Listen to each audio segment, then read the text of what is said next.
Welcome back to the Ruby Tablet. I'm your host Ariel, and this is our journey through the essays of the Temple of Set.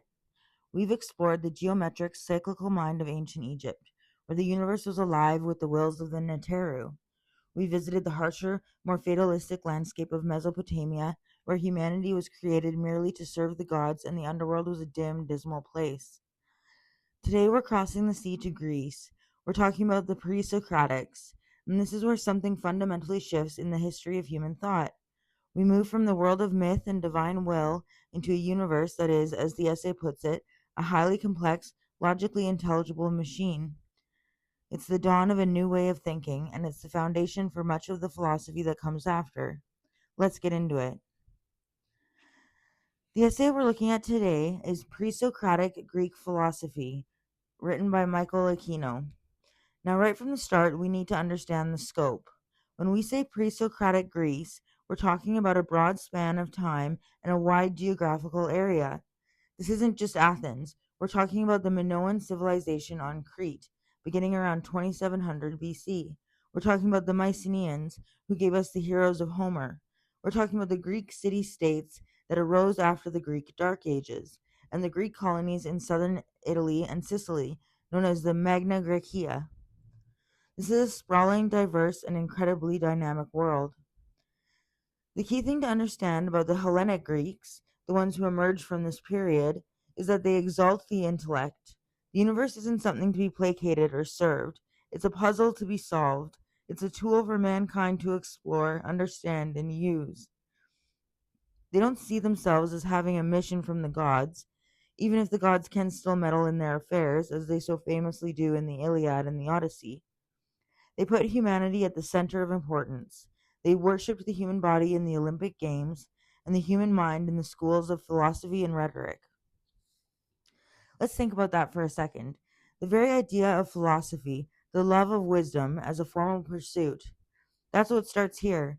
Before the Greeks, we had wisdom traditions, we had priestly knowledge, there was myth and poetry, but the idea that you could sit down and systematically reason about the nature of reality, about ethics, about knowledge itself, that's a Greek invention, and it all begins with the Pre-Socratics. The essay argues that the Greeks fundamentally shifted from seeing the universe as something to be placated to something to be understood. Was this a genuine break from the past, or were the Greeks simply continuing a trajectory that began in Egypt and Mesopotamia? What makes their approach so radically different? This is such a foundational question because it really gets at what makes the Pre-Socratics so revolutionary. I think the answer is both yes and no. And that tension is exactly what makes this period so fascinating. On one hand, you're absolutely right that the Greeks didn't emerge from a vacuum. They were deeply influenced by Egyptian and Mesopotamian thought. Thales studied in Egypt. Pythagoras spent over a decade there. The Greek fascination with geometry, astronomy, and the regularity of the cosmos, that comes straight from Egyptian priestly traditions. And the dualism we see in Pythagorean thought, the idea of a cosmic struggle between good and evil, that has clear Persian and Babylonian influences. So there is continuity. The Greeks were building on foundations that were already there. But here's where I think the genuine break happens, and it's a subtle but a profound one. The Egyptians and Mesopotamians saw the universe as something to be interpreted. They had priestly classes who guarded sacred knowledge. They had myths that explained natural phenomena in terms of divine will. The Nile floods because the gods will it. The stars move because they're divine beings. The universe is a text to be read, a set of signs to be decoded. What the Greeks did, and this is the revolution, is they said, no, the universe is a puzzle to be solved. And more importantly, they said, we can solve it with reason. They didn't need special revelation. They didn't need priestly initiation. They could just sit down, think, observe, argue, and figure it out. That's the birth of philosophy as we understand it. The idea that truth is accessible to the human mind through rational inquiry. Think about what that means. In Egypt, knowledge was hierarchical. The priests knew and the people received. In Greece, knowledge became democratic, or at least potentially democratic. Anyone could philosophize. Thales wasn't a priest. He was a merchant, a traveler, a curious guy, and that's the point. The Greeks democratized truth. They said reason is a universal tool. And there's another piece here that's equally important. The Egyptians and Mesopotamians saw the universe as something to be served. Humanity existed to serve the gods, to maintain cosmic order through ritual and obedience. The Greeks flipped that. They put humanity at the center. The universe exists for us to understand, to explore, to use. That's an astonishingly arrogant and empowering claim. It's the birth of humanism. So, yes, the Greeks inherited a lot from Egypt and Mesopotamia, but they transformed that inheritance completely. They took the raw materials of ancient wisdom and forged something new, something that would ultimately become science, democracy, and Western philosophy itself. That's not just continuity, that's a genuine break, and it's why we're still talking about these guys 2,500 years later. So let's start at the very beginning of this Greek story, because it sets the stage for the philosophical explosion that follows. Aquino sketches a quick but crucial history.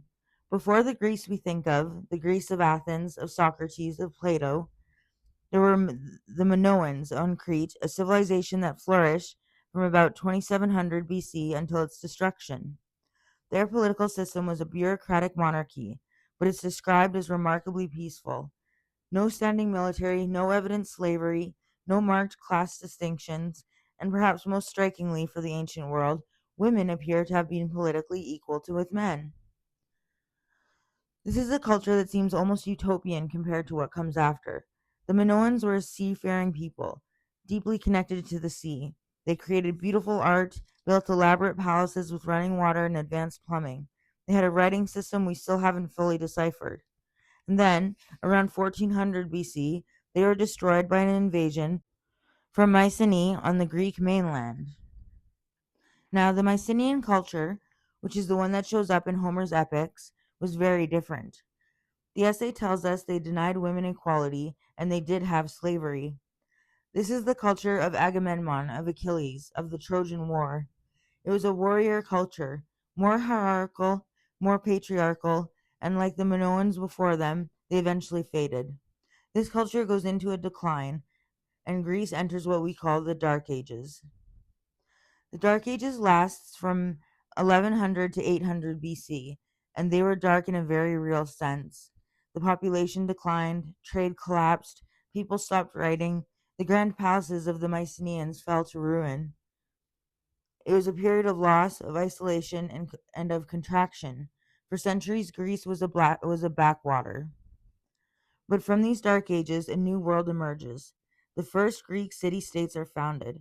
Writing reappears in the 8th century BC, with the first dated writing appearing around 600 BC. And with that, the floodgates open. This is the beginning of a massive cultural revolution.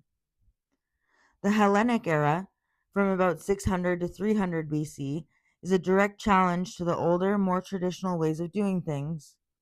Before this, the rule for behavior was custom, what the Greeks called nomos. To follow custom was the path of justice, known as dike, and to disregard it was hybris. And hybris is a big deal. It's not just arrogance, it's a dangerous act of overstepping bounds. In Greek myth, hybris is what brings down heroes. It's the fatal flaw. It's the belief that you can outrun your fate, that you can defy the gods, that you are above the natural order, and when you commit hybris, the gods will strike you down. So you have this old tribal system where tradition is everything. You do what your ancestors did because that's the way it's always been done. And then you have a new, more empirical approach that starts to question tradition. The essay notes that thinkers like Draco and Solon in Athens were tackling social problems. They could either appeal to practical results or to absolute standards, and this created a huge controversy. How does nomos, the custom, relate to physis, nature, or the divine order? Is justice just whatever we say it is, whatever the community agrees upon? Or is there a natural law, a divine order that transcends human opinion? This is a great debate. The absolutists will argue for physis, for a universal standard of truth and justice. The relativists will argue for nomos, that everything is a matter of custom and perspective, and this debate is the engine that drives pre-Socratic philosophy. The tension between nomos, which is custom, human convention, and physis, which is nature, divine order, is presented as the engine of pre-Socratic thought. Is justice something we invent, or is there a universal standard we're trying to discover? And what are the dangers of each position? This is the question that never goes away, isn't it? It's the central tension in political philosophy, in ethics, in law, and the pre-Socratics were the first to articulate it with real clarity. Let me start by saying I find myself genuinely torn on this. Both positions have enormous appeal, and both have terrifying implications. That's probably why the debate has raged for over 2,000 years and shows no signs of resolution. On the physicist side, the idea that there's a natural law, a divine order, a universal standard of justice, it is deeply attractive. It gives us a foundation. It says that right and wrong aren't just matters of opinion. They're anchored in the structure of reality itself. When we see injustice, we're not just seeing something we don't like. We're seeing something that's genuinely wrong, objectively wrong, in the same way that 2 plus 2 equals 4 is objectively true. This view gives us moral courage. It lets us stand against the crowd. It lets us say, the majority may believe this, but the majority is wrong. Socrates did this. He stood against the Athenian assembly and said, you may condemn me, but you're the ones who are unjust. Without some sense of physis, that kind of moral resistance becomes impossible. If justice is just what the community agrees on, then whoever has power defines justice, and dissent is just disagreement, not moral witness. But here's where I start to get uncomfortable with pure physis. Who gets to define what the natural law actually is? Historically, claims about natural law have been used to justify all kinds of oppression. Women are naturally inferior. Slaves are naturally suited to servitude. Certain races are less intelligent. These claims were all defended as physis, as natural order, and they were all wrong. That's where the nomos side becomes so compelling. Pythagoras said, man is the measure of all things. That sounds relativistic, even cynical, but there's a deep humility in it. It acknowledges that we're finite, fallible beings. We don't have direct access to the divine order. All we have is our own perceptions, our own agreements, our own attempts to build a just society together. The nomos position says, justice is what we make it. It's a human achievement. It's messy, it's imperfect, and always subject to revision. But that's also what makes it precious. When we create a just society, we're not just discovering something that was already there, we're creating it. We're making something new. That's an act of creativity, of freedom, of human dignity. But then we run into the dangers of nomos. If justice is just human convention, then what happens when a society decides that slavery is just? What happens when a society decides that genocide is acceptable? If there's no universal standard, then we have no basis to criticize. We can only say we disagree, and that's a very weak foundation for moral outrage. So where does that leave us? Honestly, I think we need both. We need the aspiration towards physis, the belief that there's a better way, a truer justice, something we're reaching for, that gives us hope and direction. But we also need the humility of nomos, the recognition that we're fallible, that our understanding is partial, that we must always be open to revision and criticism. The pre-Socratics didn't solve this tension. They just articulated it brilliantly. And I think we're still living with it, still wrestling with it, still trying to find that balance between universal aspiration and human humility. That's not a failure. That's philosophy, alive and well. This is where the first pre-Socratics enter the stage. The Milesian school from the Ionian city of Miletus, on the coast of what is now Turkey. These are the first guys to try and explain the natural world without relying on gods or myths. They asked a fundamental question. What is the underlying substance of everything? What is the ark? Aquino mentions Thales, Anaximander, and Democritus. Let's break them down one by one because they're foundational. First, Thales, who lived around 640 to 546 BC. He's considered the first philosopher. He's been schooled in Egypt, which is a crucial detail we'll come back to. He proposed that everything came from water. Now, why water? Well, water is everywhere. It's essential for life. It can change forms, liquid, solid, gas. It's a very reasonable guess for a first principle. But Thales is important not for the content of his answer, but for the form of his question. He's asking, what is the underlying reality? He's looking for a natural explanation. Then you have the panpsychism of Thales. This essay and many other sources tell us that Thales believed that all things are full of gods. He saw the psyche or soul in everything, believing that even a magnet has a soul because it can move iron. This is a crucial link to the Egyptian idea that the world is alive and conscious. The essay calls it panpsychism. It teaches that every living substance has an immortal psyche or soul, which moves into other life forms. This is the idea of reincarnation or transmigration of the soul, and it's hugely influential. It's the idea that the universe isn't just dead matter, it's animated, it's conscious, it's alive. But here's the beautiful contradiction in Thales. He's also a materialist. He's trying to find a single physical explanation for everything. He's saying everything comes from water. He's looking for a rational, natural explanation.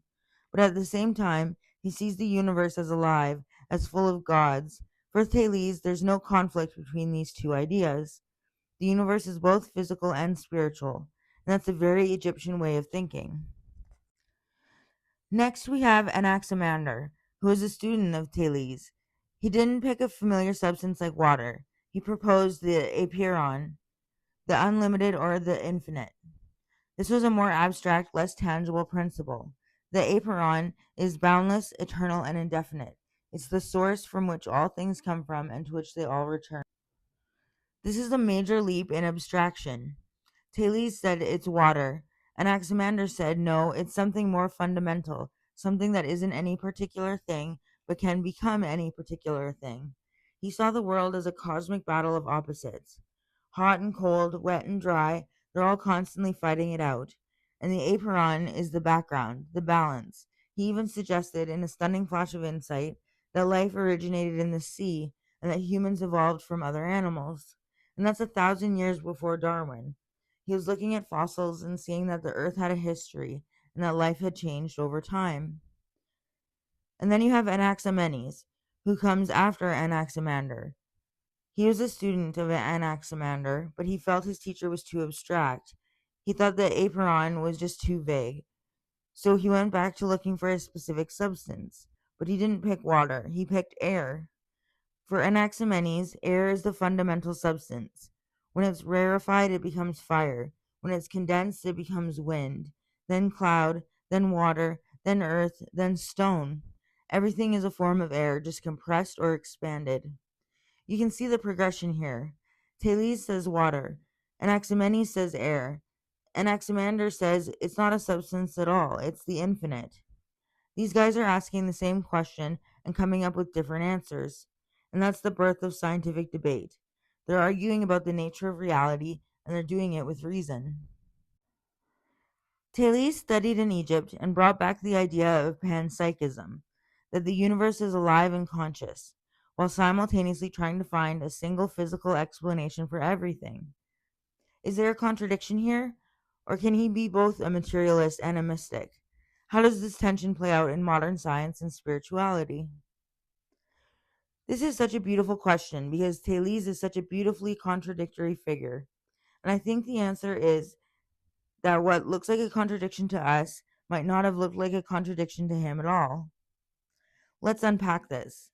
Thales says everything comes from water. He's looking for a single physical principle, a material explanation for all of reality.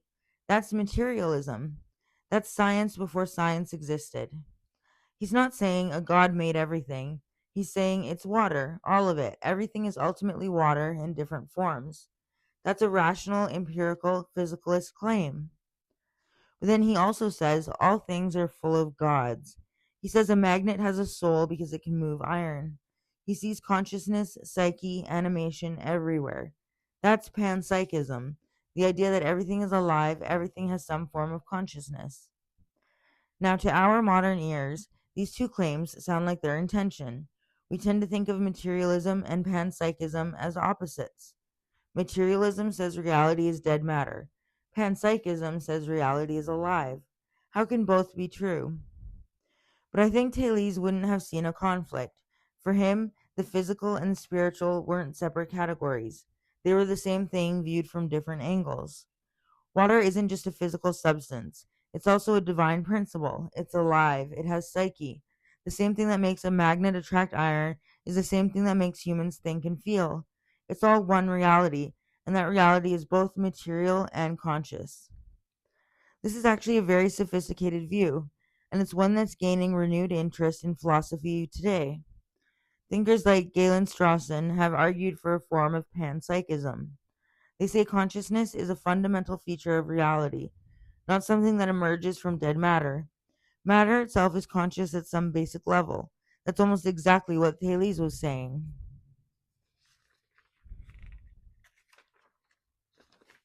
And here's the thing, Thales' view isn't really a contradiction, it's a synthesis. He's saying the universe is a unified whole. The physical and the spiritual are not two separate realms, they're the same realm.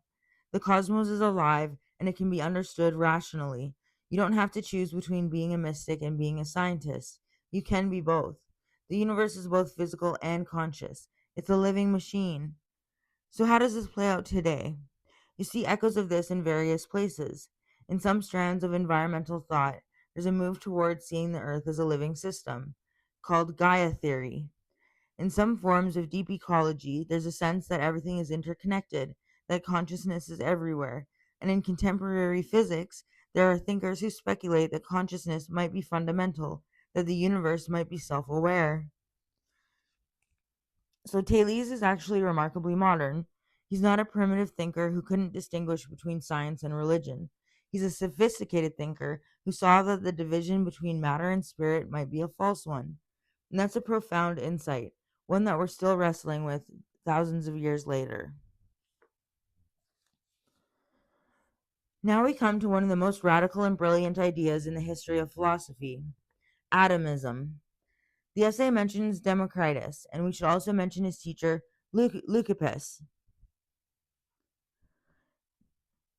They developed a full-blown materialist philosophy based on the idea of atoms. For the atomists, the universe is made up of two things, atoms and the void. Atoms are indivisible, indestructible, and eternal. They're infinite in number and infinitely varied in shape and size. They move around in the void, bumping into each other, combining and separating. Everything we see, everything we touch, everything we are is just a collection of atoms moving in the void. This is pure materialism. There's no soul, no spirit, no purpose.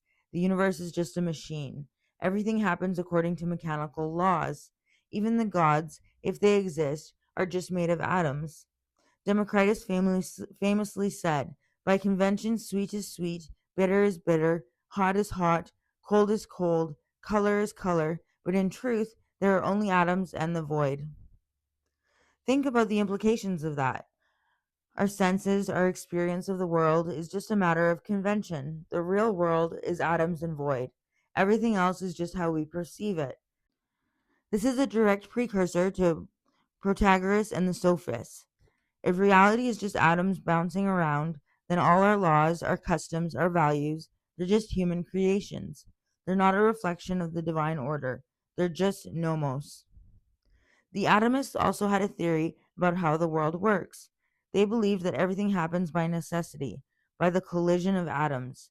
There's no room for chance, no room for free will. Everything is determined. It's a completely mechanical, deterministic universe. Democritus and Leucippus gave us a purely materialist, deterministic universe, just atoms and void, with no room for soul, purpose, or free will. Is this vision liberating or terrifying? If everything is just mechanical cause and effect, what happens to morality, meaning, and the individual? This is the question that haunts materialism. And honestly, my answer is both. It's both liberating and terrifying. And the fact that it's both is exactly why this vision has been so powerful and so controversial for 2,000 years. Let's start with the terrifying part. Democritus says the universe is just atoms moving in the void. Everything happens by mechanical necessity. There's no purpose, there's no design, there's no soul, there's no free will. Your thoughts, your feelings, your decisions, they're just the result of atoms colliding. You're a machine. You're not even a machine with a goal. You're just a collection of particles, and your experience of consciousness is an illusion, a byproduct of physical processes. That's a crushing vision. It means there's no ultimate meaning. There's no justice in the cosmos. There's no one watching over you. There's no moral order to reality. When you die, that's it. The atoms that made you dispense, and you're gone forever. And then there's the implication for morality. If everything is determined, then how can we hold anyone responsible? How can we punish someone for a crime if their actions were predetermined by the collision of atoms? How can we praise someone for a good deed if they couldn't have done otherwise? Everything becomes a matter of physics, not ethics. But here's where the liberating part comes in. First, atomism frees us from superstition. There are no gods to appease, no curses to fear, no cosmic forces to placate. The universe doesn't care about you, which means you don't have to spend your life worrying about offending it. You can just live. Second, and more importantly, atomism gives us a kind of intellectual clarity. It says you are the product of physical processes. That means if you don't like who you are, you can change, not through prayer, not through ritual, but through understanding the physical causes of your behavior and altering them. That's the foundation of modern psychology, neuroscience, and behavioral science. Third, and this is subtle but profound, atomism can actually enhance our sense of meaning rather than destroying it. If meaning isn't built into the universe, then we have to create it ourselves. We have to invent meaning. We have to choose it. And that act of creation is itself meaningful. We can become authors of our own values. Think about existentialism. Sartre said existence precedes essence. That's Democritus revisited. There's no pre-given meaning. You have to make your own meaning. That's terrifying, yes, but it's also liberating. You're not bound by any cosmic script. You're free to define yourself. So I think the atomist vision is both terrifying and liberating. The terror is in the realization that the universe doesn't care. The liberation is in the realization that you get to decide what matters. And that's why this vision has endured for so long. It's not a comfortable vision, but it's an honest one, and there's a kind of nobility in that. Now we move to a whole different group, the sophists. Sophist stands for the Greek word sophia, which means wisdom. The essay says they were teachers of relativism. They were professional educators who traveled around Greece, offering to teach young, ambitious men the art of rhetoric and public speaking for a fee.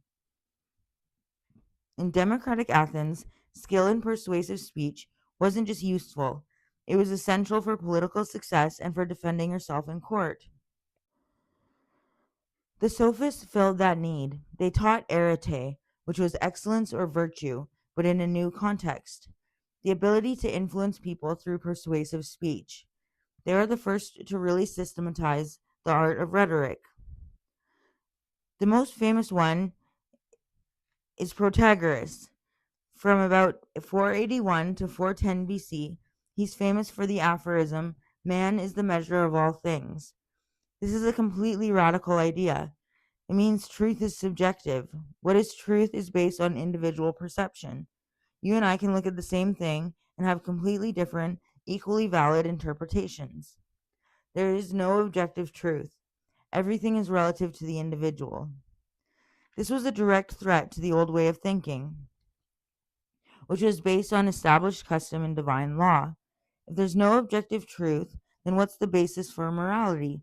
What's the basis for justice? What's the basis for anything? Protagoras was saying that it's all just human opinion.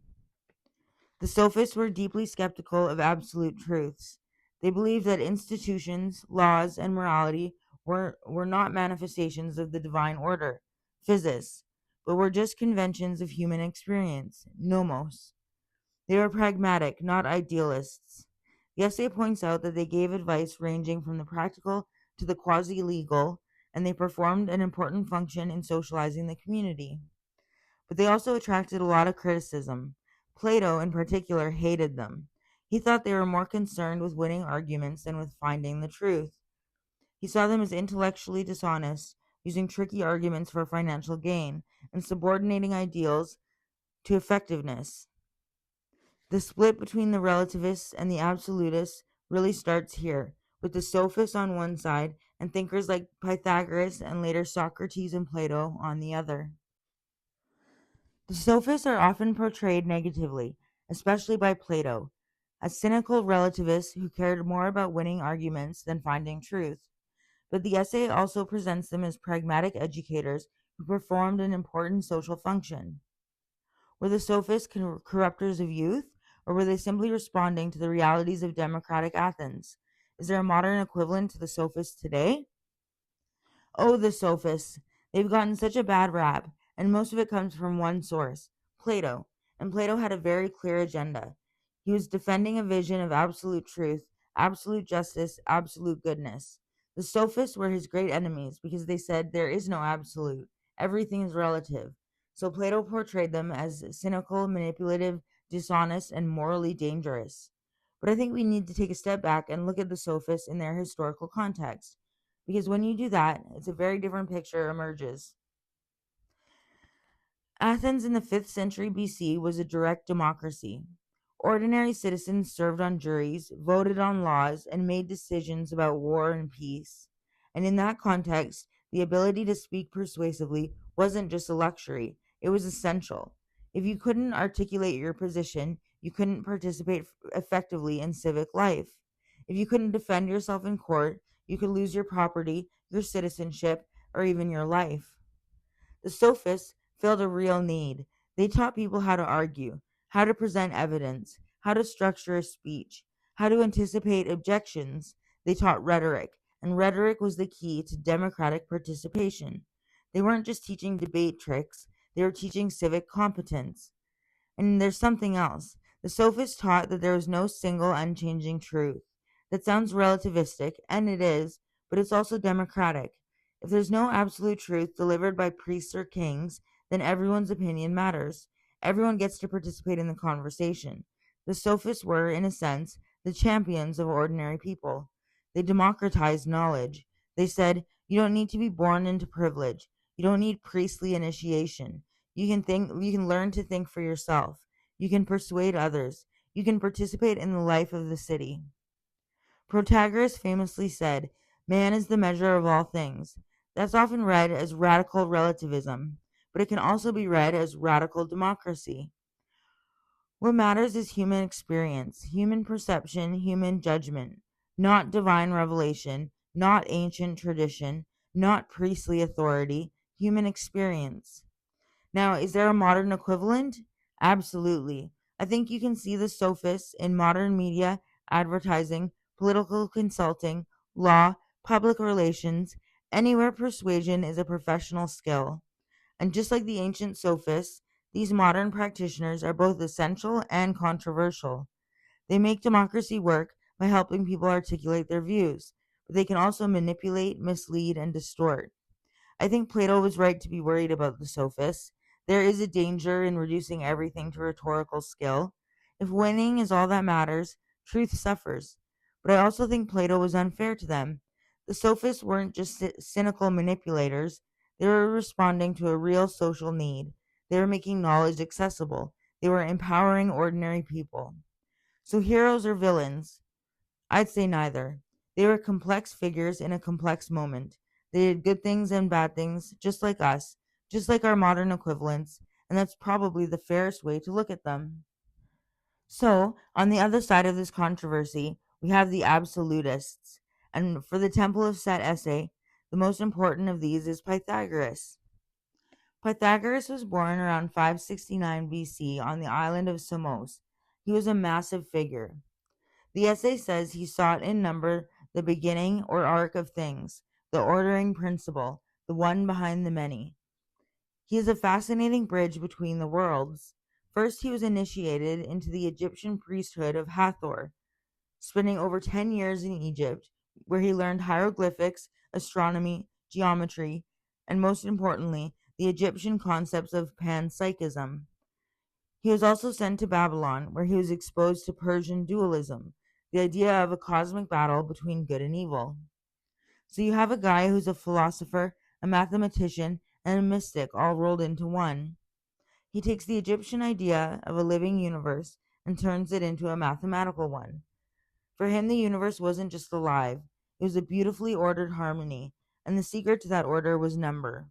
The psyche, the soul, was the principle of number, and you could return to the divine through the abstract and mathematical sciences. Pythagoras founded a religious community in Crotona, in southern Italy. It was basically a cult, a secret society. They had strict rules.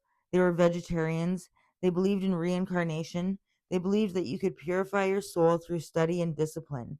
And the core of their studies was mathematics. For the Pythagoreans, numbers weren't just abstract concepts, they were real things. They were the building blocks of reality.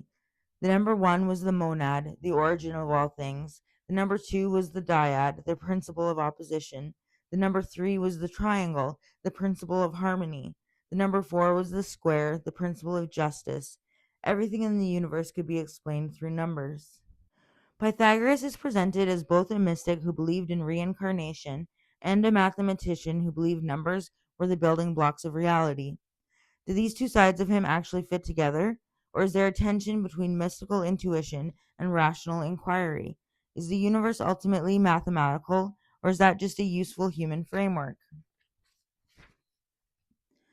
This is such a fascinating question because it gets at the heart of what philosophy really is. We tend to split the world into science and religion, reason and faith, math and mysticism. But Pythagoras shows us that these divisions are relatively modern. For him, they weren't separate at all. They were the same pursuit. So the short answer is yes, these two sides of Pythagoras do fit together. And understanding how they fit together is key to understanding not just Pythagoras, but the whole pre-Socratic project. Here's how I think about it. Pythagoras looked at the universe and saw beauty. He saw order. He saw harmony. And he wanted to understand where that order came from. The traditional answer was the gods. The gods created order. The gods maintain order. But Pythagoras wasn't satisfied with that. He wanted a more precise explanation. And what he discovered was that the order he saw in the universe could be expressed mathematically. The orbits of the planets, the ratios of musical intervals, the proportions of geometric shapes, all of it followed mathematical laws. The universe wasn't just ordered, it was mathematically ordered. And if the universe was mathematically ordered, then mathematics wasn't just a human invention, it was a discovery. It was the language of reality. Now here's where the mysticism comes in. Pythagoras didn't think mathematics was just abstract. He thought it was real. Numbers weren't just concepts in our heads. They were the actual building blocks of existence. The number one, the monad, wasn't just a symbol. It was a principle, a force, a living reality. The number two, the dyad, was the principle of opposition, of separation, of evil. These numbers were divine. They were the gods. So when Pythagoras studied mathematics, he wasn't just doing math. He was doing theology. He was contemplating the divine order of the cosmos, and that contemplation was a form of spiritual practice. It purifies the soul. It helps the soul escape the cycle of reincarnation and return to its true home in the divine realm.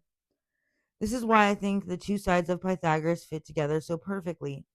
His mysticism gave him a sense of purpose, a sense that the universe was meaningful. His mathematics gave him a way to understand that meaning precisely.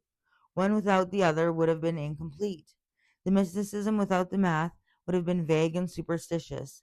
The math without the mysticism would have been dry and abstract. Now, the second part of the question is equally important. Is the universe ultimately mathematical, or is that just a useful human framework? Here's my take. I think it's both, and that's not a cop-out. The universe does seem to obey mathematical laws. We can describe it with equations. We can predict its behavior with stunning accuracy. That's not just a coincidence. There's something real about the mathematical order of the cosmos. But I also think that mathematics is a human language. It's a way of describing reality, not reality itself. The map is not the territory. We use mathematics because it works, because it gives us predictive power, because it reveals patterns that are actually there. But there may be other ways of describing reality that are equally valid, and there may be aspects of reality that escape mathematical description altogether. So Pythagoras was right that the universe is mathematical, but he may have been wrong that mathematics is the only way to understand the universe, and that's a distinction worth holding on to. Let's dive a little deeper into this number philosophy because it's central to understanding the pre Socratic world. The essay gives us a breakdown of the sacred numbers. The monad, the number one, is the symbol of finity, existence, and permanence. It's the origin, the beginning. It's the spark, the seed, the point from which everything else unfolds. In later Platonism, it becomes associated with the one, the ultimate principle of reality. The dyad, the number two, is seen as the evil spirit. It breaks away from the monad, creating opposition and duality. It's the principle of separation, of otherness, of conflict. In the Pythagorean system, the dyad is the first move away from unity, and that move is kind of a fall, a kind of evil. The number three shows the action of the monad and the dyad, and it's how you get a plane. In geometry, a point is one dimension, a line is two, and a plane is three. Three is the number of harmony, the number of the triangle, the first shape. Four is even more important. It extends creation into three dimensions: the point, the line, the plane, and then the solid. Four is the number of the square, the number of justice, the number of stability, and it conceals the sacred decad, which is 10. 1 plus 2 plus 3 plus 4 equals 10. 10 is a sacred perfect number. It's the sum of the first four numbers, and it represents the whole of reality. 5 represents the five atomic shapes: the pyramid, the cube, the octahedron, the icosahedron, and the dodecahedron. These shapes, for Pythagoras, represented fire, earth, air, water, and ether. He saw the world literally as geometric solids. The universe is a collection of these perfectly symmetrical shapes moving in a mathematical dance. 6 is the first perfect number because its products, or factors, add up to 6. 1 plus 2 plus 3 equals 6. Like 5, its powers always end in itself, making it a circular number. 7 is unique. It's the only prime number in the first 10 that can't generate another number in the decad. It's the number of Athena, the virgin goddess. It's mysterious and ineffable. 8 symbolizes the cube, and 9 is important as the highest number before the series repeats. This isn't just a math lesson, it's a philosophy of the cosmos. For Pythagoras, reality is intelligible because it's mathematical. The cosmos is a symphony of numbers. The goal of the soul is to understand this harmony and escape the cycle of reincarnation to join the music of the spheres. Now Pythagoras saw the psyche as good, and the body, the matter it enters, as evil. That's a dualism we see from Egypt and Persia coming into full flower here. He accepted their merger as something temporarily fulfilling to both, but the ultimate goal for the psyche was its escape from reincarnation. This is a crucial point. For the Egyptians, the afterlife was pleasant. The soul continued on in the field of reeds, a paradise that mirrored the best parts of earthly life. For the Mesopotamians, the underworld was a dim, dismal place. There was no hope, no joy, just a shadowy existence. For the Pythagoreans, the body was a prison. The soul was trapped in a cycle of reincarnation, a cycle of suffering. The goal was to escape, to break free, to achieve a state of pure spirit. This is a profoundly pessimistic view of the world. The world of matter is evil. It's a place of suffering, of chaos, of distraction. The soul's only true home is in the realm of the pure spirit, the realm of number and harmony. This idea, this contempt for the material world, will have a massive influence on later Western thought, especially in Christianity. Pythagoras also had a strong political philosophy. From his academy at Crotona, he advised students and political clients to eliminate sources of friction and cultivate homonoia, which translates to good relations among the citizenry. He saw mankind as a subject to hybris, which he described as diverse and chaotic animal emotions. To ensure social harmony, he argued that there must be acceptance of a master principle, what he called epanastasis, a threatening eminence. This is not a tyrant, it's an intuitive apprehension of the divinity of the cosmos. This is a brilliant move. Pythagoras is saying that society isn't just about rules or customs, it's about recognizing a higher mathematical and divine order. When people align themselves with that cosmic order, they can achieve harmony on earth. The philosopher, the one who understands the cosmos, is the one who can guide society. Now we have to talk about Heraclitus. He's one of the most enigmatic and influential of the pre-Socratics. He lived around 535 to 475 BC in Ephesus. He's known as the weeping philosopher because he saw the world as a place of constant flux and conflict, and he despaired of humanity's ability to understand it. His central idea is that everything is in flux. You cannot step into the same river twice, he famously said. The river is constantly changing. The water is always flowing. You can't step into the same river because it's not the same river. Everything is change. Everything is becoming. There is no permanence. There's only the eternal flow. But Heraclitus didn't think this change was chaotic. He saw a logic behind it, a logos. The logos is the underlying principle of order, the rational structure of the universe. It's the law that governs the constant change. For Heraclitus, the universe is a battlefield of opposites. Hot and cold, wet and dry, life and death, they're all locked in a constant struggle. And this struggle is what creates harmony. War is the father of all things, he said. This is a deeply dialectical view. Everything contains its opposite, and through the conflict of opposites, a new harmony emerges. It's a dynamic, ever-changing universe, driven by fire, which is the fundamental element.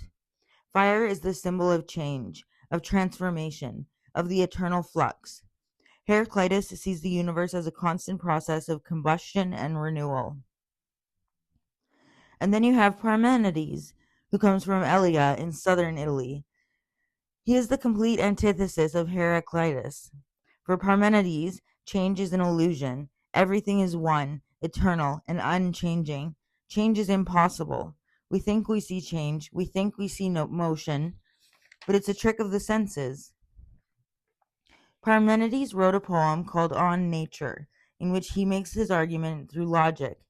He says that whatever exists, exists. It cannot come from nothing, and it cannot cease to exist.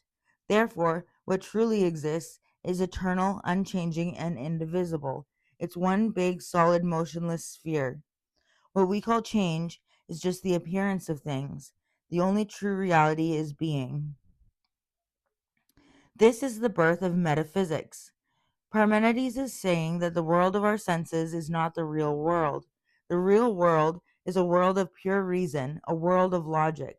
And logic, he argues, shows us that change is impossible. It's a contradiction. For Parmenides, the path of truth is logic. The path of opinion is sense perception. And then you have Zeno, Parmenides' student.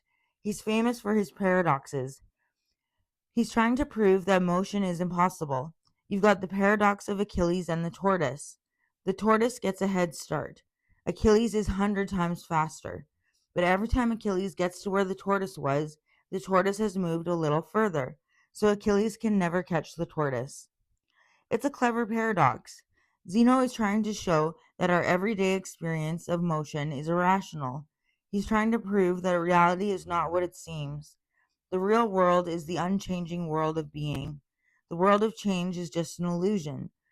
This is the foundation for a whole tradition of philosophical idealism. The real world is not the one we see, but the one we think.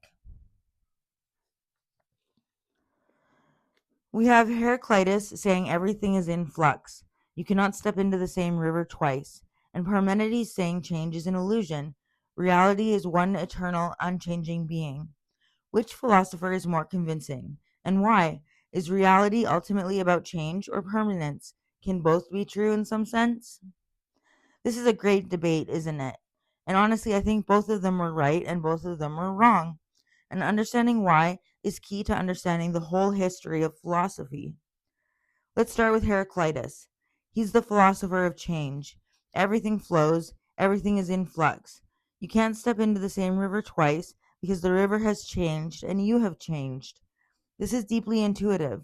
We experience change all the time. Our bodies change, our thoughts change, the world changes. Nothing stays the same. So Heraclitus seems to be describing the world as we actually experience it. But Heraclitus didn't think change was chaotic. He thought there was a logos, a rational order, behind the flux. So the river is constantly changing, but it's also constantly being a river. There's a pattern, there's a structure. The change happens within a framework. That's a very sophisticated view. It recognizes both change and stability. Now for Parmenides. He's the philosopher of being. Change, he says, is an illusion. Reality is one, eternal, unchanging. What we call change is just the appearance of things. The real world is a solid, motionless sphere. This is deeply counterintuitive. It seems to deny everything we experience. But Parmenides makes a powerful logical argument. Whatever exists, exists. It can't come from nothing, and it can't become nothing. So what truly exists is eternal and unchanging. Parmenides is saying, trust reason, not your senses. Your senses tell you that things change, but reason tells you that change is impossible. So your senses are wrong. Reality is what reason says it is. This is the birth of rationalism, the idea that reason is superior to experience. So who's right? I think both of them are right in different ways. Parmenides is right that the logical structure of reality, the laws of physics, the principles of mathematics are eternal and unchanging. 2 plus 2 will always equal 4. That's not going to change. Gravity works the same way today as it did a million years ago.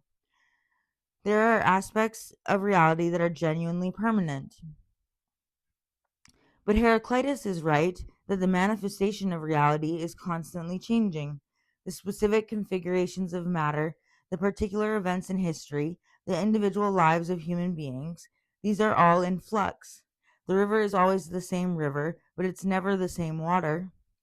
The laws of physics are eternal, but the specific arrangements of matter are constantly shifting. So I think the truth is a synthesis. The universe has a permanent, unchanging structure. What the Pythagoreans would call number, what Parmenides would call being, what later philosophers would call natural law. But within that structure, there's constant change, the flow of matter, the evolution of species, the unfolding of history. And this is actually where philosophy went after Parmenides and Heraclitus. Empedocles tried to combine them. Anaxagoras tried to combine them. Plato tried to combine them. The history of philosophy is largely the history of trying to hold these two truths together, the permanence of structure and the flux of experience.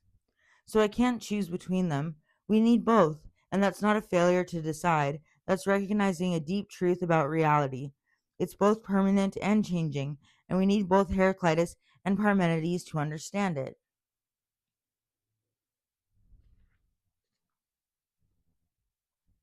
This war between Heraclitus and Parmenides is one of the great debates in philosophy. On one side, you have the world of flux, of constant change. On the other side, you have the world of being, of eternal stability. In a way, you can see it as the world of the senses versus the world of the mind. Heraclitus says, look at the world. It's constantly changing. Parmenides says, your senses are lying to you. Think about it. Change is impossible. The tension between empiricism and rationalism, between experience and reason, runs through the whole history of philosophy. The Eleatics, the followers of Parmenides, were hardcore rationalists. They believed that the senses were a source of error and that only reason could reveal the truth. This is a dangerous path. It can lead to a complete denial of the physical world, a denial of our own experience. And you see that in some of the later Platonists who thought that the material world was just a shadow of the real world. But the Eleatics were also brilliant logicians. They developed the tools of argument, the tools of reason. They showed that you can't just accept things at face value. You have to think about them. You have to subject them to logical analysis. This is the foundation of philosophy as a discipline. Now we come to Empedocles, who lived around 494 to 434 BC. He was a figure who blended the ideas of his predecessors. He took Heraclitus' idea of constant change and combined it with Parmenides' idea that being is eternal and unchanging. Empedocles proposed that there are four fundamental elements: earth, air, fire, and water. These are the roots of all things. They are eternal and unchanging, but they can be mixed and separated. The universe is driven by two forces, love and strife. Love brings things together, strife pulls them apart. This is a cosmic cycle. When love dominates, everything is unified. When strife dominates, everything is separated. He was also a mystic. He believed in reincarnation. He believed he was a fallen god, exiled from the divine realm. He was trying to purify himself to escape the cycle of rebirth. He was a poet, a magician, a healer, and a politician. He was a fascinating figure, a bridge between the world of myth and the world of philosophy. And Empedocles does something important. He reconciles the two camps. He says the elements are eternal and unchanging, like Parmenides said, but they can be mixed and separated, like Heraclitus said. So reality is both eternal and changing. It's a synthesis. And then you have Anaxagoras, who lived around 510 to 428 BC. He was born in Clazomene in Ionia, but he moved to Athens and became a friend of Pericles. This was a major moment. Anaxagoras brings philosophy to Athens. Anaxagoras had a new idea. He said that the universe is made of an infinite number of seeds. Everything is in everything else. There is no absolute minimum. Every part of the universe contains a bit of everything else. But the real innovation was his idea of nous, or mind. Anaxagoras said that the universe was originally a chaotic mixture of seeds, and then mind came in and ordered it. Mind is the cause of all motion, all order, all structure. Mind is separate from the material world. It's the divine intelligence that sets the universe in motion. For Plato, Anaxagoras' idea of mind was an important step. It was the first major philosophical attempt to see the universe as designed by a divine intelligence.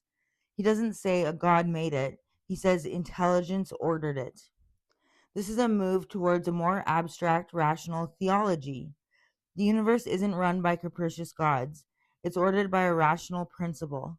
This is the beginning of the idea of a creator god, a divine mind that is the source of all order. Empedocles tried to reconcile Heraclitus and Parmenides by saying the elements are eternal, but their combinations change. Anaxagoras introduced nous, or mind, as the ordering principle of the cosmos. Which of these attempts at synthesis is more satisfying? Do we need a creative intelligence to explain order in the universe, or can mechanical forces do the job? This is a great question because it gets at something that's still deeply relevant. Are the laws of nature enough to explain the order we see, or do we need something more, something like intelligence, purpose, or design? Let's start with Empedocles. His synthesis is really elegant. He says there are four eternal, unchanging elements: earth, air, fire, and water. They're like Parmenides' being. They never change, but they can be mixed and separated by two forces, love and strife. Love brings things together, strife tears them apart. So the elements are eternal, but their combinations change. That gives you both permanence and flux. So Empedocles is saying the universe is a dance. The elements are the dancers. Love and strife are the choreography. The dancers never change, but the patterns they make are always shifting. It's a beautiful vision, and it's purely mechanical. There's no intelligence behind it, no purpose, just forces pushing and pulling. Now Anaxagoras. He looks at the same universe and says, this isn't enough. How did the initial mixture get sorted out? How did order emerge from chaos? And his answer is nous, mind. Mind came in and organized things. Mind set the cosmos in motion. Mind gave it structure. Anaxagoras' idea of mind is fascinating. He doesn't say mind is a person. He doesn't say it's a god in the traditional sense. He says it's a principle, the principle of order, of intelligence, of purpose. It's the idea that the universe isn't just a machine, it's a designed machine. There's a reason things are the way they are. So, which is more satisfying? Honestly, I think both are compelling and both have problems. Empedocles' view is more parsimonious. You don't need to posit anything beyond matter and force. The universe sorts itself out. Order emerges from chaos through natural processes. That's basically the modern scientific view. We don't need a designer, we just need physics. And that's very satisfying if you value simplicity and naturalism. But there's something missing. Why is there order at all? Why do the forces work the way they do? Why are the elements arranged the way they are? Empedocles doesn't really explain that. He just says that's the way it is. The cycle of love and strife just happens. There's no reason for it. Anaxagoras gives us a reason. The mind. There's intelligence. There's purpose. The universe is ordered because something ordered it. That's very satisfying if you feel the universe has meaning. It explains why the laws of nature are the way they are. It explains why there's beauty and harmony. But Anaxagoras' view has its own problems. If mind ordered the universe, then what ordered the mind? Where did mind come from? And if mind is eternal and uncreated, then what's the difference between mind and the universe? We're just pushing the question back a step. So I think both views are incomplete. Empedocles gives us a mechanical universe without purpose. Anaxagoras gives us a purposeful universe without explaining the source of the purpose. Later philosophy, especially Plato, will try to synthesize them. Plato will say the universe is designed by a divine craftsman, but that craftsman is working with eternal forms. You get both purpose and permanence. So I can't fully choose between Empedocles and Anaxagoras. I need both. We need the mechanical forces because they clearly exist. But we also need a sense that the universe has meaning, that there's something more going on than just particles bumping into each other. That's the tension we're still living with, and I suspect we'll never fully resolve it.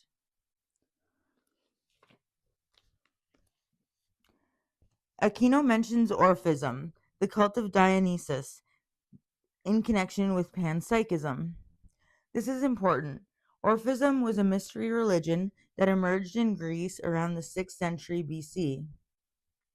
It was based on the myth of Orpheus, the poet who could charm animals and even the gods with his music. Orphism taught that the human being is a combination of a psychic and a material component. The psyche, the soul, is divine. It's a spark of the divine fire, but it's trapped in the body, the soma sema, the tomb of the soul. The goal of life is to free the soul from the cycle of reincarnation to achieve a state of union with the divine. So this is the pre-Socratic world. What have we learned? We've seen the birth of philosophy, we've seen the birth of cosmology, we've seen the birth of ontology, the study of being. We've seen the emergence of materialism with Thales and Democritus. We've seen the emergence of idealism with Pythagoras and Parmenides. We've seen the emergence of relativism with Protagoras and the sophists. We've seen the emergence of mysticism with Orphism and the Pythagoreans. These thinkers were the first to ask the big questions. What is the world made of? Where did it come from? Is there a purpose to it all? What is the nature of the soul? What is the nature of knowledge?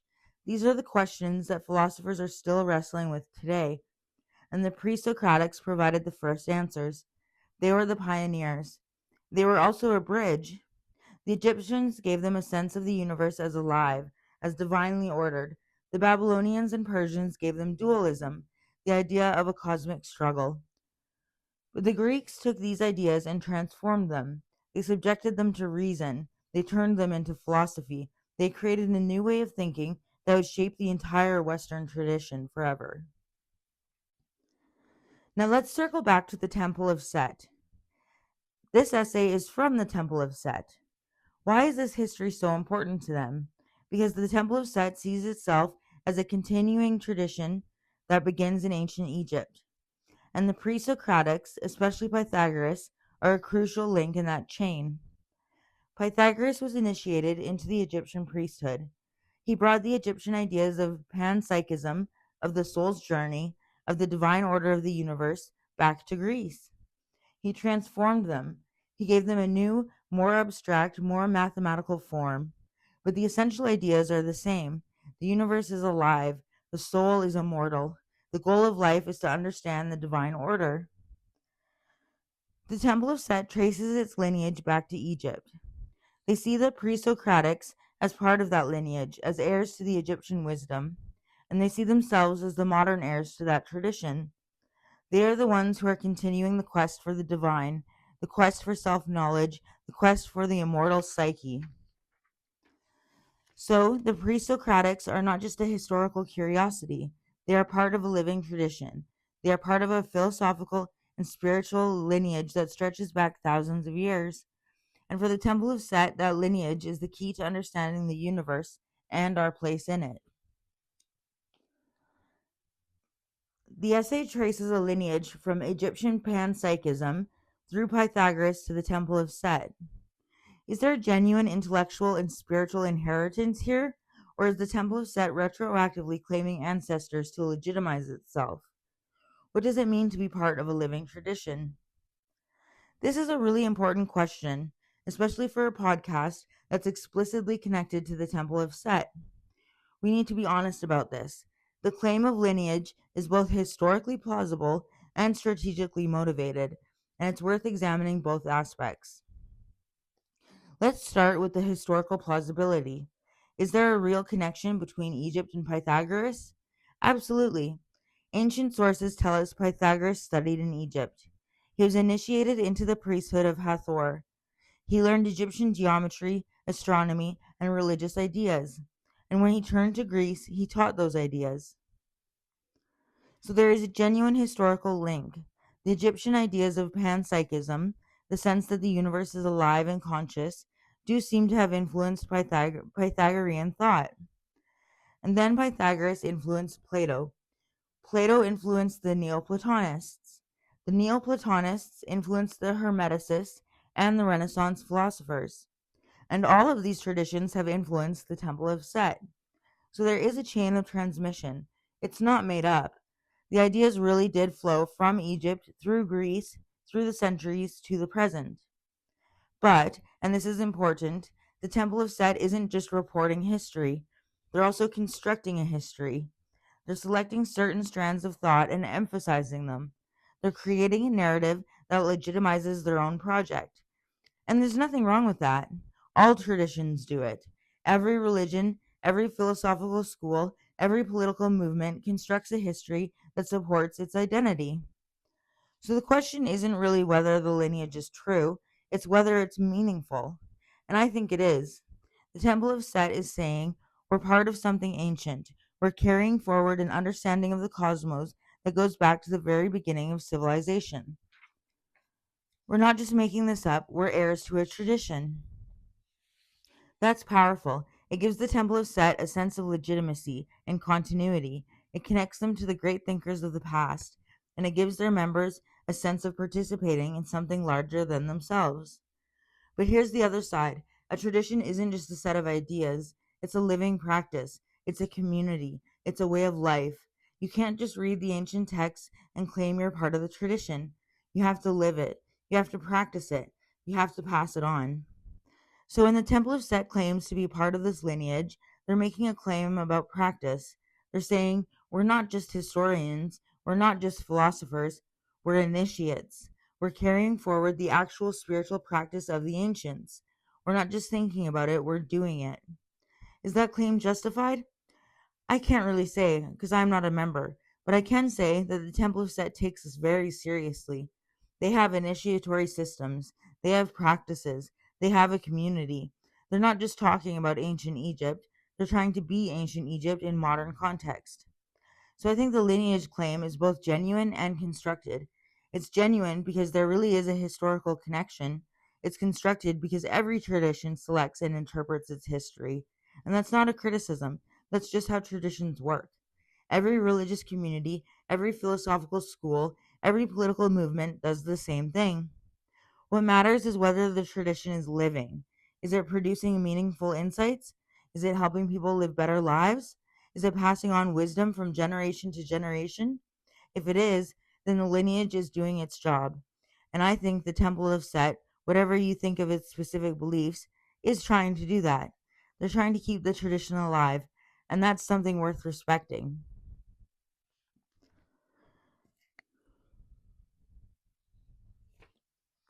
Let's take a step back and put the pre-Socratics in their full context. As we've seen, Egypt was characterized by the regularity of the elements. The Nile, the winds, the climate, they were all predictable. This led the Egyptians to seek perfection in stability, harmony, and symmetry. Their thought was geometric, focused on order and balance. Mesopotamia was different. The elements were harsher and more unpredictable. The Tigris and Euphrates could flood with devastating fury. This led the Mesopotamians to see their gods as capricious and punishing. Their thought was algebraic, focused on cause and effect, on appeasing the gods. The Greeks, in many ways, were a synthesis. They took from Egypt the idea of a rational, ordered universe, but they weren't content to just accept it. They wanted to understand it. They wanted to explain it. They wanted to reason. They turned to logic. They turned to observation. And in doing so, they created something new. They created philosophy. They created science.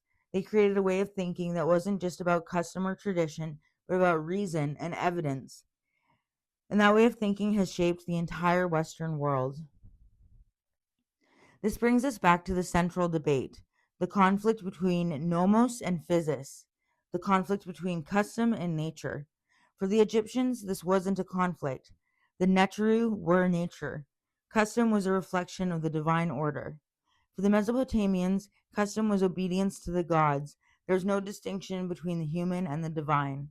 But the Greeks made that distinction, and it was a crisis. If physis is the divine order, the natural law, then where does nomos come from? Is it just a human invention? Is it just a convention? If so, then what's the basis for morality? What's the basis for justice?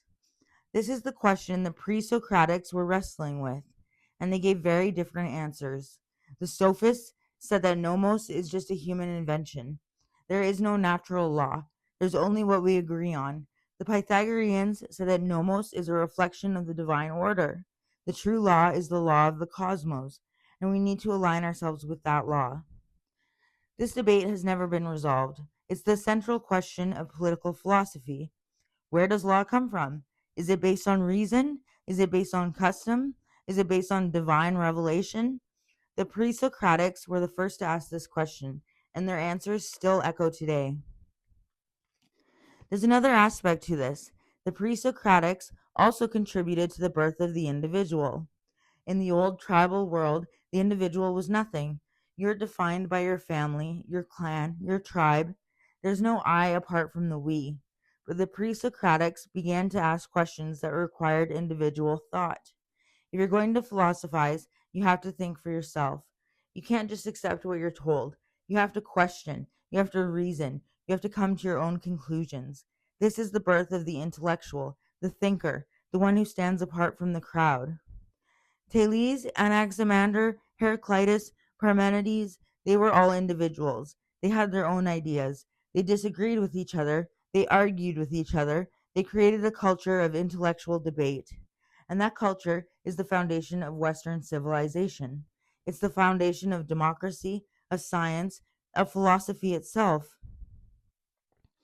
So when does the pre-Socratic era end? The essay gives us a date, 300 BC, but the real end is with Socrates. Socrates was born around 470 BC and died in 399 BC. He's the bridge. He's the one who takes the pre-Socratic questions and turns them in a new direction. Socrates was less interested in cosmology and physics. He was more interested in ethics and the human soul. He asked, what is virtue? What is justice? What is the good life? He didn't write anything down. He just walked around Athens asking questions. And his questions were so annoying, so challenging, that the Athenian government eventually executed him. But his death was a turning point.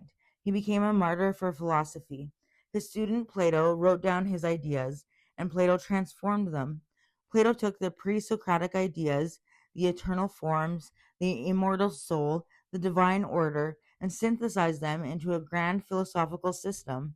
And then Plato's student, Aristotle, came along and created an even bigger system, more empirical, more scientific. But the pre Socratics were the foundation. They were the ones who first asked the big questions. They were the ones who first tried to answer them with reason. They were the ones who first created a culture of philosophy. And their ideas, their arguments, their questions are still with us today. So, what does all this mean for us today, listening to a podcast about the Temple of Set? The pre Socratics, especially Pythagoras and the Orphics, gave us a profound and enduring idea, the idea of the soul as something unique, something immortal, something that can strive for its own divinity. This is the central idea of the Temple of Set. The psyche is not just a byproduct of the brain, and it's not just a collection of atoms. It's something more. It's a spark of the divine. It's a principle, order, and intelligence. And the goal of the initiate, the goal of the Setian, is to understand this psyche, to cultivate it, to perfect it, to make it truly immortal. The pre-Socratics, with their panpsychism and their mathematical harmony, provided a rational framework for this idea. They didn't just say the soul is immortal. They tried to explain it. They tried to give it a rational basis. And that's what the Temple of Set is doing today. They're taking the ancient ideas and giving them a new, modern, rational form. The pre-Socratics gave us the idea of the soul as something unique, immortal, and capable of striving toward divinity. In the modern world, dominated by neuroscience and materialism, does this idea still have value? Or is the concept of the immortal soul simply a poetic fiction we've outgrown? What would it mean to live as if the soul were real? This is the question that everything else has been building toward. The pre-Socratics gave us this profound, beautiful, challenging idea that we are more than just matter, that there's something within us that is immortal, that can know the divine, that can strive toward perfection in a world where science tells us we're just biological machines. Does this idea still matter? My answer is yes, absolutely, but not in the way the ancients meant it. Let's start with the scientific challenge. Modern neuroscience has given us a picture of the mind as a product of the brain. Consciousness is what the brain does. When the brain dies, consciousness ceases. There's no evidence for a soul separate from the body. That's the hard empirical reality. But here's the thing. Science can tell us what it is. It can't tell us what matters. It can describe the mechanisms of consciousness, but it can't tell us why consciousness is valuable. It can explain why we feel love, but it can't tell us whether love is good. It can map the brain's responses to beauty, but it can't tell us whether beauty is real. So the idea of the soul isn't a scientific claim, it's a human claim. It's a way of saying we are valuable, we are meaningful, we are more than just the sum of our parts. The soul is a metaphor for human dignity. And I think that metaphor is still essential. We need to believe that we have something sacred within us, not because it's scientifically verifiable, but because it makes life worth living. It gives us a reason to care for ourselves and for others. It gives us a reason to strive for excellence. It gives us a reason to treat each other with respect. So, what would it mean to live as if the soul were real? It would mean taking ourselves seriously. It would mean recognizing that our thoughts, our feelings, our choices matter. It would mean cultivating virtue, wisdom, and compassion. It would mean striving towards something better, something higher, something more than our current limitations. It would also mean treating others with respect. If every human being has a soul, if every human being has intrinsic dignity, then we can't just use people as a means to our ends. We have to honor their humanity. We have to care for their well being. We have to treat them as ends in themselves. And here's the beautiful irony. When we live as if the soul is real, we actually become more soulful. We become more conscious, more intentional, more compassionate. The metaphor becomes real. The fiction becomes truth. The pre Socratics believed the soul would become divine through practice and discipline.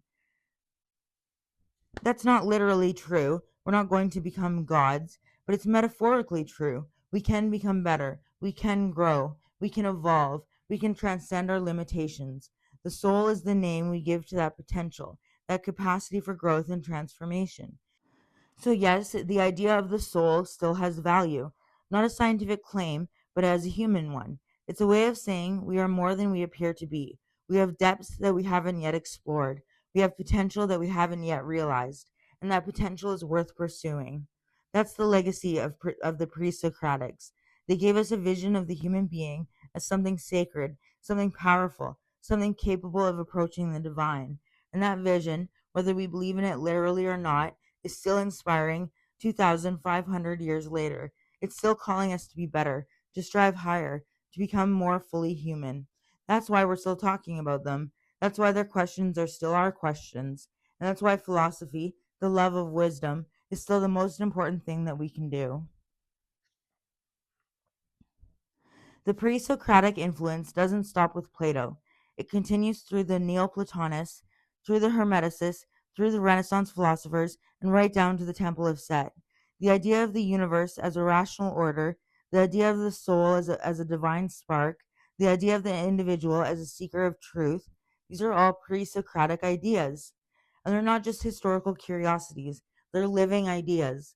They're ideas that still inspire people today. They're ideas that shape the way we think about the world, about ourselves, and about our place in the cosmos. The pre-Socratics were the first to ask the big questions, and they gave us the tools to answer them. They gave us logic, they gave us reason, they gave us the scientific method, and they gave us a profound sense of wonder, a sense that the universe is something worth understanding. So where do we go from here? The pre-Socratics laid the foundation. Socrates built the walls, Plato and Aristotle built the roof, and after them, the Hellenistic philosophers came along and decorated the house with all sorts of beautiful and complex ideas. The next essay in our series is titled The Philosophy of Plato. We're going to dive deep into Plato's theory of forms, his vision of an ideal society, his allegory of the cave, and his profound ideas about the soul and its journey toward knowledge and truth. We'll explore how Plato took the pre-Socratic foundations, the eternal forms of Parmenides, the mathematical harmony of Pythagoras, the idea of nous, the mind, from Anaxagoras, and wove them into a magnificent philosophical tapestry. We'll examine his critique of the sophists, his conception of justice, and his vision of the philosopher king. We'll also see how Plato's thought represents a culmination of everything the pre-Socratics had begun. His theory of forms is an answer to the question of what is real. His ethics are an answer to the question of how we should live. And his political philosophy is an answer to the question of how we should organize society. It's going to be a deep, rich, and complex episode. The ideas we'll encounter will be challenging, but they're also some of the most beautiful and influential ideas in the history of human thought. So please join me next time on the Ruby Tablet as we explore the philosophy of Plato. Thank you for listening. I'll see you next time. Join me for more philosophy, spirituality, and magic of the left-hand path.